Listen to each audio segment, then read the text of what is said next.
हामीहरू सकिन्छौँ बस्तीको स्थानीय बासिन्दाले चाहिँ बाटो सबै ब्लक गरेको छ।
हामी हेर्न सक्छौँ वसुन्धरा नजिक रहेको सार्वजनिक जग्गा भन्ने सुन्ने मार्ग छ, सबै चाहिँ अहिले भत्काएको छ।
बारम्बार त्यो 12 जना इराकमा मान्छे मऱ्यो त्यही सालदेखि धेरै वर्ष भयो हो। अनि हामीले अब त्यसरी अब अहिले त्यसरी पारेर हामी कहाँ जाने होला? बच्चाहरू स्कुल छ, जहाँ चाहिरहेको छ, यतिखेर अब गोजीमा पैसा छैन।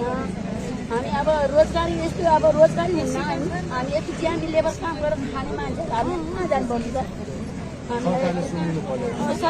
सरकारको उसमा चाहिँ काममा चाहिँ बुझ्नु पर्ने सबै यो दुःख पाउने हाम्रो मर्दै सुकुम्बासी बस्तीहरूलाई चाहिँ बुझ्छु भनेर नयाँ सरकार आउँछ बाले शाह प्रधानमन्त्री मन्त्री हुनुहुन्छ। सुकुम्बासीसँग उहाँको सम्बन्ध त खासै राम्रो छैन, तर उहाँले 100 दिनभित्र सुकुम्बासीलाई व्यवस्थापन गर्छु भन्नुभएको छ। उहाँलाई के भन्न चाहनुहुन्छ? तपाईँलाई अब सुनिदिनु पऱ्यो, यस्तो दुःख भएको छ, हामीले बुझ्नु पऱ्यो, केन्द्रले व्यवस्था गरिदिनु पऱ्यो हामीलाई।